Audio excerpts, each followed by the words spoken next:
If you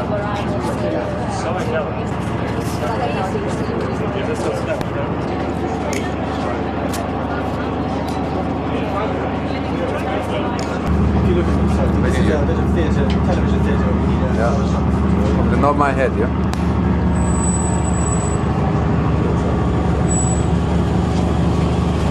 Sort of 15-minute roll on. So you then realise different press track, and then you get the same answer. They've got us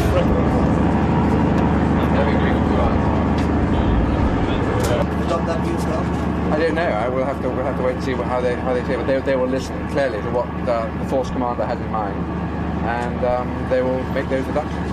I don't think we're here to force feed them in any way at all. If I can ask the force commander what his message will be to the Well, it'll be the same message I've been giving. Well, it'll be the same message that I've been giving everybody since I've been here, and that is that if you are going to start a peace process, it's got to have a certain dynamic and a certain momentum behind it.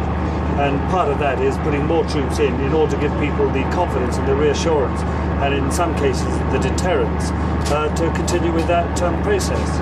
And we are at a very fragile moment when the thing could quite easily come unravelled if there was an outburst or a conflict break out between the parties at any particular part of the line.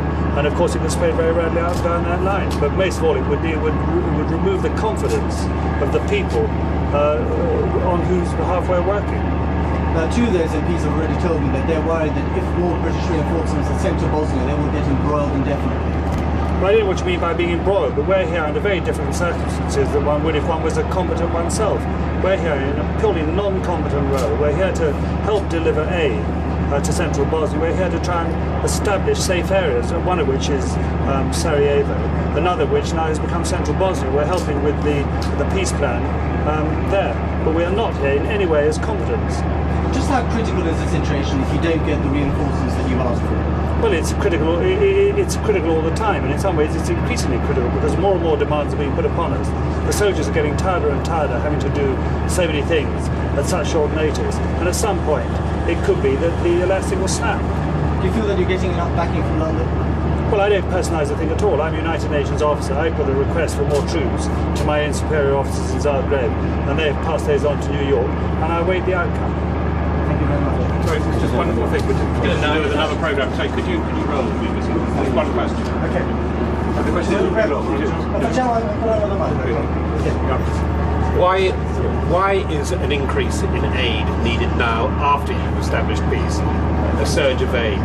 What is the reasoning behind that? Could you look at so much more?